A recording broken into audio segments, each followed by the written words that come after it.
رمضان المبارک کا ایک عظیم الشان واقعہ فتح مکہ بھی ہے، اور فتح مکہ کی جو بنیاد ہے یا فتح مکہ کا جو سبب ہے وہ صلح حدیبیہ بھی ہے۔ ایسے ہی تو صلح حدیبیہ کا کیا پس منظر ہے، اور فتح مکہ کو اگر آپ بیان کریں، یعنی ہمارے ناظرین کو اگر آسان الفاظ کے اندر آپ فتح مکہ کے حوالے سے بتائیں کہ اس کی بنیاد کیا چیزیں بنی، تو آپ اس کو کس طرح سے بیان کریں گے؟ دیکھیں، اگر ہم پہلے پس منظر کو اگر دیکھ لینا تو میرے خیال میں یہ زیادہ آسانی کے ساتھ سمجھ میں آ جائے گا۔ ہم یہ تو جانتے ہیں کہ اعلان نبوت سے پہلے رسول پاک صلی اللہ علیہ وسلم کے اخلاق اور آپ کے کردار کی قریش گواہی دیا کرتے تھے کہ آپ ماشاءاللہ عظیم اخلاق کے مالک اور شاندار کردار آپ رکھتے ہیں، لیکن جیسے ہی اعلان نبوت آپ صلی اللہ علیہ وسلم نے فرمایا تو یہ سارے کے سارے بالکل یا مخالف ہو گئے، ٹھیک، ہر اعتبار سے آپ کی مخالفت کرنے لگے۔ نبی کریم صلی اللہ علیہ وسلم کو اللہ تبارک و تعالی نے ہجرت کا حکم ارشاد فرمایا۔ صحیح۔ اب ہوا اس طریقے سے کہ صحابہ کرام علیہم رضوان طواف کعبہ کے مشتاق تھے، ٹھیک ہے۔ 6 سنہ ہجری آپ صلی اللہ علیہ وسلم 1400 صحابہ کرام علیہم رضوان کے ساتھ جو ہے وہ تشریف لے جاتے ہیں عمرہ کی نیت سے۔ اس کا سبب وہ خواب بنتا ہے جو رسول اللہ صلی اللہ علیہ وسلم دیکھتے ہیں۔ جی ہاں، بالکل ایسا ہی ہے کہ آپ عمرہ فرما رہے ہیں۔ جی بالکل ایسا ہی ہے کہ آپ عمرہ فرما رہے ہیں، اور آپ صلی اللہ علیہ وسلم جب 1400 صحابہ کرام علیہم رضوان کے ساتھ نکلتے ہیں تو حدیبیہ کے مقام پر دیگر بہت سارے واقعات ہوئے، لیکن چونکہ فتح مکہ ابھی اس وقت ہمارا فوکس ہے، تو وہاں پر ہوا یہ کہ آپ صلی اللہ علیہ وسلم کو روک دیا گیا، اور قریش نے کہا کہ ہم آپ کو عمرہ کے لیے جانے نہیں دیں گے، اس سال آپ نے لوٹ جانا ہے۔ اب ہوا یہ کہ چند شرائط درمیان میں رکھی گئی، اور اس میں ایک شرط یہ بھی تھی کہ 10 سال کی جنگ بندی ہے ہمارے درمیان، اور دیگر جو قریش کے قبائل ہیں وہ آپ سے یا ہم سے جس کے ساتھ چاہیں معاہدہ کر لیں۔ اب ہوا اس طریقے سے کہ قبیلہ بنو خزاعہ انہوں نے پیارے آقا صلی اللہ علیہ وسلم کے ساتھ اتحاد کیا، اور بنو بکر نے جو ہے وہ قریش کے ساتھ کیا۔ اب جب بنو بکر کی ایک شاخ بنو نفاثہ، انہوں نے یہ دیکھا کہ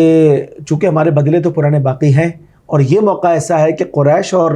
پیارے آقا صلی اللہ علیہ وسلم کے درمیان جو ہے وہ اب کوئی اس طرح کا لڑائی کا معاملہ نہیں ہے، تو اب موقع سے فائدہ اٹھایا جائے۔ صحیح۔ بنو نفاثہ جو تھے، جو کہ ان کے اتحادی تھے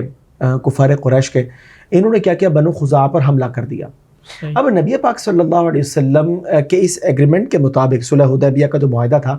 اس کے مطابق جو پیارے آقا صلی اللہ علیہ وسلم کا اتحادی ہے تو قریش ان کے خلاف نہیں لڑیں گے، اور اسی طریقے سے رسول پاک صلی اللہ علیہ وسلم کی سائڈ بھی یہ معاملہ تھا، لیکن چونکہ انہوں نے عہد شکنی کی، ٹھیک ہے، انہوں نے بنو خزاعہ پر جو کہ حضور علیہ السلام کے اتحادی تھے حملہ کیا اور اس معاہدے کو توڑ دیا۔ تو پیارے آقا صلی اللہ علیہ وسلم نے اب بھی شفقت کا مظاہرہ فرمایا اور 3 شرائط رکھی۔ پہلی شرط یہ رکھی کہ اگر تم چاہو تو بنو خزاعہ کا تم نے قتل عام کیا ہے، لہٰذا ان کی دیت ادا کرو، خون بہا ادا کرو، ٹھیک، اور بڑی مناسب بات تھی۔ دوسری بات یہ کہ اگر تم ایسا نہیں کرتے تو بنو نفاثہ کی یہ ساتھ جو تمہارا معاہدہ ہے اس سے تم دستبردار ہو جاؤ، پھر ہم انہیں دیکھ لیں گے،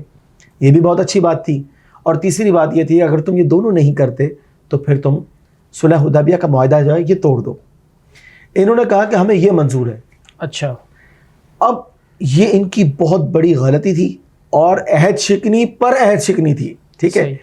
نبی کریم صلی اللہ علیہ وسلم نے 8 ہجری کا انتخاب فرمایا، درصبت اللہ تبارک و تعالیٰ کی تائیدات اور وہیں سے اشارے سارے، اور آپ جانتے ہیں اللہ کی عطا سے کہ کس وقت میں کیا ہونا ہے۔ تو نبی کریم صلی اللہ علیہ وسلم رمضان المبارک میں صحابہ کرام علیہم رضوان کی ایک جماعت کو لے کے نکلے، اور یہ 10,000 کا لشکر جرار تھا، ماشاءاللہ۔ نہایت محتاط انداز سے یہ تیاری کی گئی، اور کفار کو کانوں کان خبر نہیں ہوئی کہ ہوا کیا۔ رسول پاک صلی اللہ علیہ وسلم 10,000 کا لشکر لے کر بہت قریب آ گئے مکہ المکرمہ کے، حتیٰ کہ 20 رمضان المبارک 10 جنوری 630 سنہ عیسوی آپ صلی اللہ علیہ وسلم مکہ المکرمہ میں فاتحانہ شان کے ساتھ داخل ہوئے۔ سبحان اللہ۔ اکرمہ بن ابی جہل،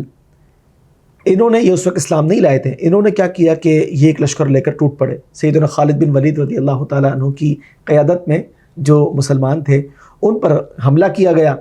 تو جب جوابی کارروائی ہوئی تو 8 کفار جو ہے اس وقت مارے گئے، صحیح، اور 2 مسلمان جو ہے انہوں نے بھی جام شہادت نوش فرمایا۔ اب ہوا یہ کہ پیارے آقا صلی اللہ علیہ وسلم جب تشریف لاتے ہیں، آپ صلی اللہ علیہ وسلم کعبۃ اللہ کے اندر موجود اور جو دیواروں پہ لگے ہوئے بت تھے ان سب کو اتار دیا، فرمایا کہ جاء الحق وزهق الباطل ان الباطل كان زهوقا، اور بھی اس طرح کی آپ صلی اللہ علیہ وسلم آیات پڑھتے رہے کہ حق آ گیا اور باطل مٹ گیا۔ تو رسول پاک صلی اللہ علیہ وسلم نے کعبۃ اللہ کو بتوں سے پاک فرمایا۔ اب دیکھیں ہونا کیا چاہیے، جو لوگ خون کے پیاسے تھے،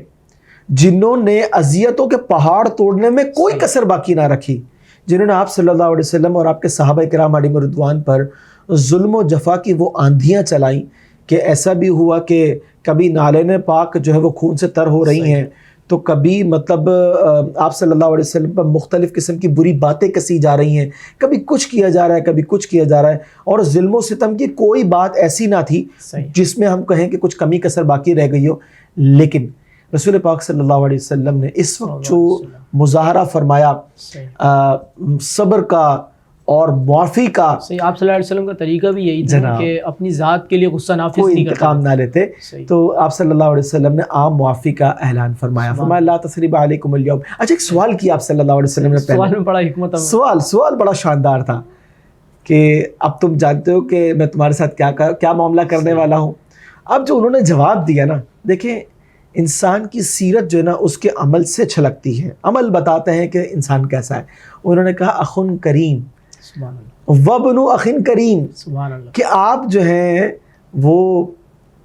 محبت کرنے والے، شفقت کرنے والے بھائی ہیں، اور آپ محبت و شفقت کرنے والے بھائی کے بیٹے ہیں، ٹھیک۔ اور رسول پاک صلی اللہ علیہ وسلم نے فرمایا لا تثریب علیکم اليوم، آج کے دن تم پر کوئی بھی مواخذہ نہیں ہے۔ رسول اللہ صلی اللہ علیہ وسلم نے ایک تو انہیں معاف بھی فرما دیا، خود رسول اللہ صلی اللہ علیہ وسلم کی جو کیفیت تھی، سیرت نگار لکھتے ہیں نا کہ جب آپ فاتحانہ شان سے داخل ہوئے، لیکن انداز یہ تھا کہ آپ کا جو سر مبارک تھا وہ اونٹنی کے کجاوے سے لگا تھا، یعنی ایک ہوتا ہے نا کہ جو ہم دنیاوی بادشاہوں کو دیکھتے ہیں، حالانکہ ان کا رسول اللہ صلی اللہ علیہ وسلم کے ساتھ کوئی مقابلہ نہیں ہے، لیکن سمجھانے کے لیے میں عرض کر رہا ہوں کہ دنیاوی جو بادشاہ ہوتے ہیں جب وہ کسی مملکت پر قبضہ کر کے جب اس میں داخل ہوتے ہیں تو ایک اکڑ کے ساتھ اور ایک سینہ تان کر اور گردن اٹھا کر جو ہے وہ داخل ہوتے ہیں کہ انہوں نے جو ہے وہ فتح حاصل کی ہوتی ہے۔ لیکن رسول اللہ صلی اللہ علیہ وسلم کی تعلیم جو ہمارے لیے ہے کہ کسی بھی حال میں جو ہے انسان اللہ تبارک و تعالیٰ سے غافل نہ ہو، اور کسی بھی حال میں انسان پر تکبر یا اکڑ اور غرور جو ہے وہ طاری نہ ہو۔ تو رسول اللہ صلی اللہ علیہ وسلم نے ہمیں یہ سکھایا کہ کس انداز سے جو ہے ہمیں رہنا ہے کہ جب آپ داخل ہو رہے ہیں تو سر مبارک جو ہے وہ آپ کا جھکا ہوا ہے۔ دیکھیں نا، جب انسان اگر کسی چیز میں اپنا کمال سمجھتا ہے نا تو پھر بڑائی پیدا ہوتی ہے، پھر وہ کہتا ہے میں ٹھیک، لیکن جب وہ نسبت کر ہی اللہ کی طرف رہا، یا اللہ یہ تیری عنایات، یہ تیری عطا، تو پھر انسان میں تکبر نہیں پیدا ہوتا، عجز و انکساری اور شکرانے کی طرف وہ جاتا ہے۔ تو پیارے آقا صلی اللہ علیہ وسلم کی سیرت سے ساری امت کے لیے یہی پیغام ہے اس حوالے سے۔ اچھا اب نبی مکرم صلی اللہ علیہ وسلم کے اس عمل کا نتیجہ کیا ہوا؟ نتیجہ یہ ہوا کہ اس دن 2000 کفار، جس میں سمجھ لیں قریش کے بڑے بڑے سردار شامل، ٹھیک، باقاعدہ نام ہے ان کے، ٹھیک، حضرت ابو سفیان بھی اسی دن، ہاں بالکل ایسا ہی ہے، سیدنا امیر معاویہ رضی اللہ تعالیٰ عنہ، ہند بنت عتبہ رضی اللہ تعالیٰ عنہ، تو یہ سب بھی اسی دن ایمان لے کر آئے۔ تو بظاہر بڑے بڑے کفار جو کہ اسلام کے خلاف جنہوں نے سازشیں کرنے میں کوئی کسر باقی نہیں رکھی تھی، لیکن وہ اس دن آپ صلی اللہ علیہ وسلم پر ایمان لائے۔ یہاں میں آپ کو ایک بات مختصر عرض کروں کہ پیارے آقا صلی اللہ علیہ وسلم کے اخلاق کا جہاں ہمیں درس ملتا ہے نا، وہیں ایک بات یہ بھی ہے کہ جن لوگوں نے رسول پاک صلی اللہ علیہ وسلم کی شان میں گستاخیاں کی تھیں، ٹھیک ہے، آپ صلی اللہ علیہ وسلم نے انہیں معاف نہیں کیا۔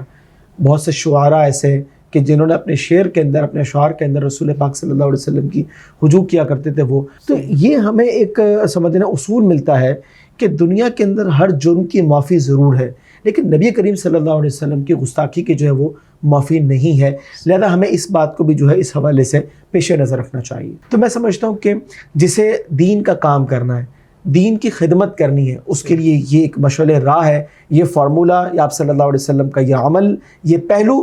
کہ جناب دین کا کام جو ہے وہ قربانی کے ساتھ ہوتا ہے، عاجزی کے ساتھ ہوتا ہے، نرمی کے ساتھ ہوتا ہے، عمدہ اخلاق کے ساتھ ہوتا ہے۔ جب انسان ان چیزوں کو اختیار کر لے اور کسی بھی چیز میں اپنا کمال نہ سمجھے، اللہ کی عطا کی طرف جو ہے اس کو پھیر دے، تو پھر اس کے بعد عظمت اور بلندیاں جو ہے وہ حاصل ہوتی ہیں۔